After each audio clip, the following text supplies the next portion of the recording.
there.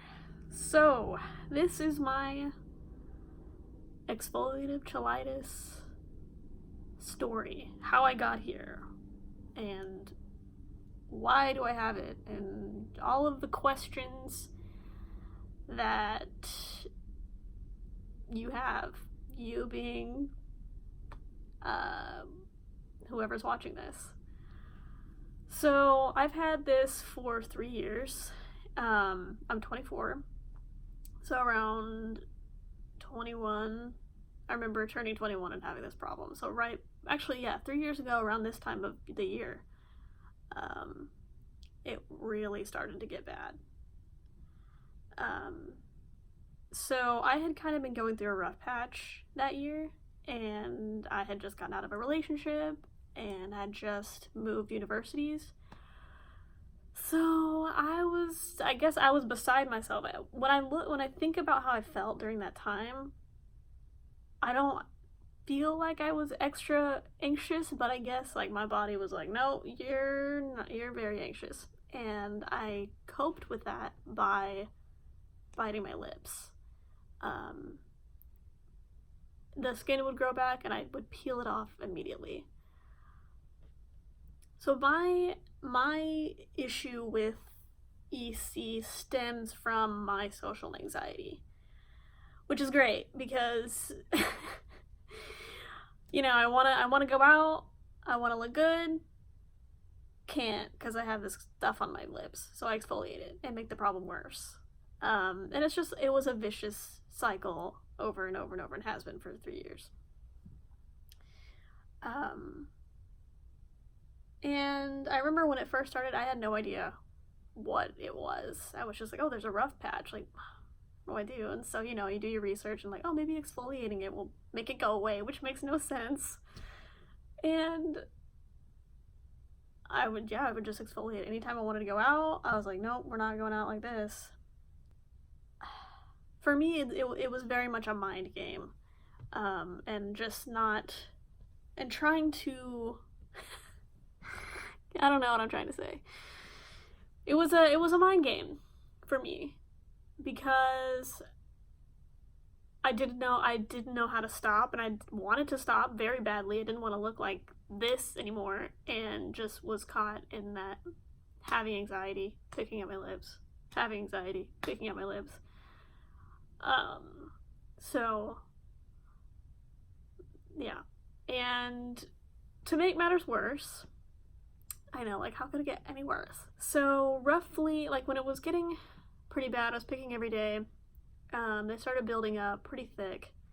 And then just one day, my body, again, snapped. And I got a staph infection. And that was the beginning of what I can only describe as my own personal hell. Like, I would never wish what happened to me to happen to anyone. But it just kept coming back. So I'd get on antibiotics. Okay, well, first of all, I had no idea what it was in the beginning. Also, I don't know what anything is.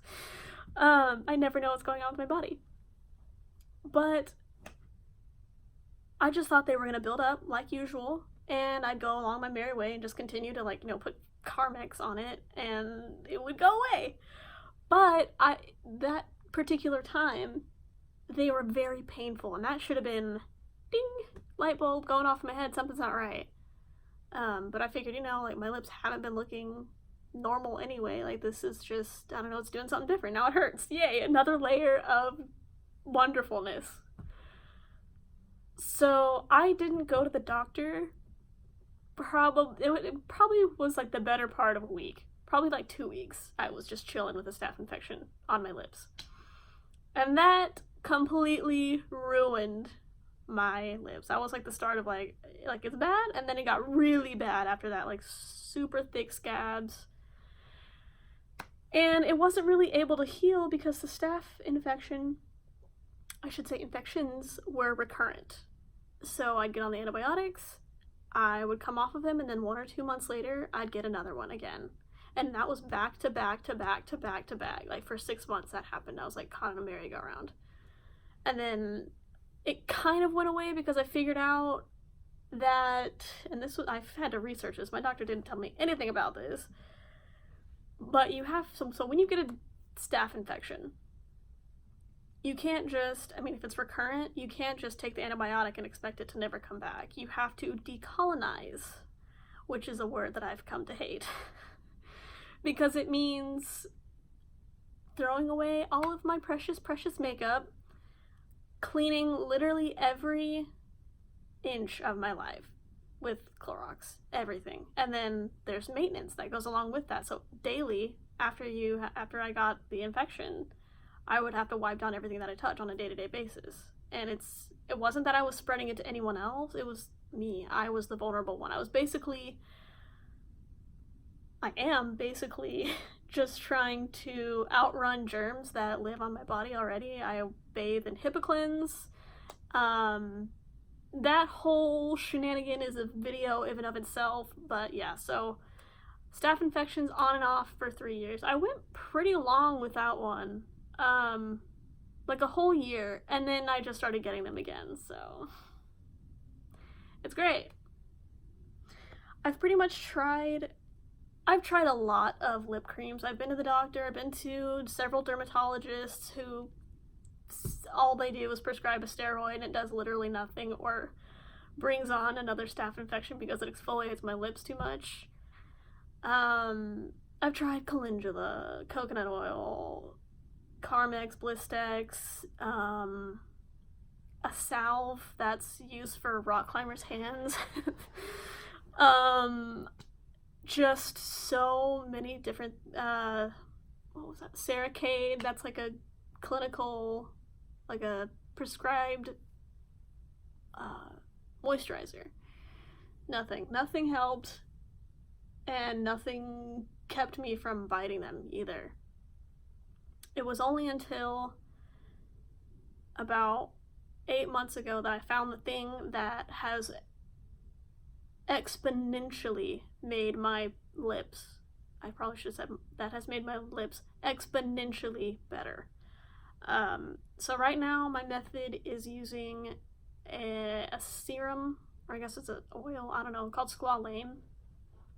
And I've been using like a handheld UV light for, 5 minutes a day, every single day, and just the squalane.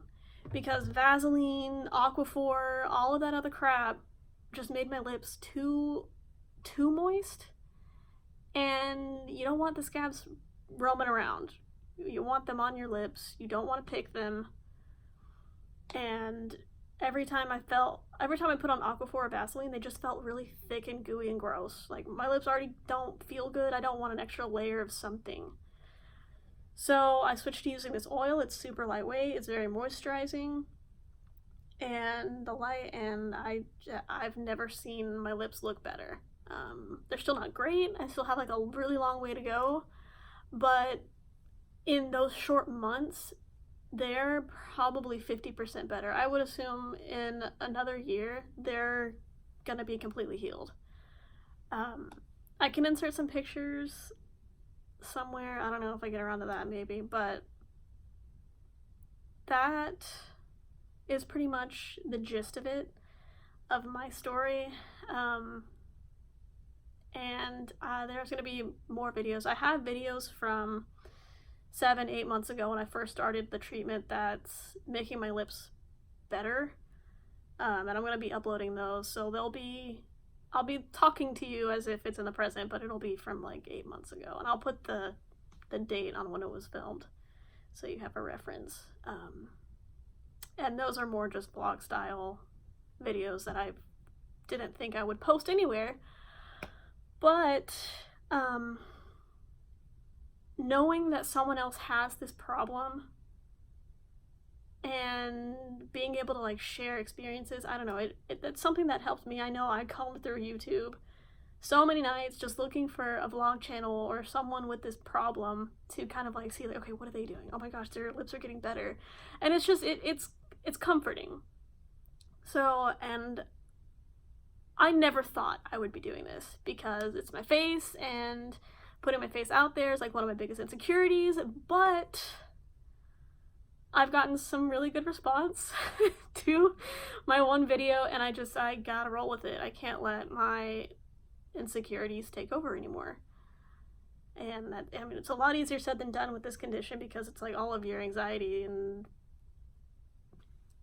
it's just all on blast for everyone to see. But there are some really good videos that I think people with this problem can resonate with. And if you're watching this and you have it, I am right there in the trenches with you. That is all. That's my story. If there's anything that you'd like me to go more in depth in, I certainly will. In the future, I'll probably make a video about the things that I've tried, what happened when I tried them. Ooh, voice crack. And, oh, the whole staph infection shenanigan. I can go more into that if you would like, or if there's anything that you'd like me to go more in depth about, I will. Because there is a lot that's happened in the 3 years. So, yeah. Okay, that's it. Thank you so much for watching. Give it a like, comment, and I'll see you in the next video.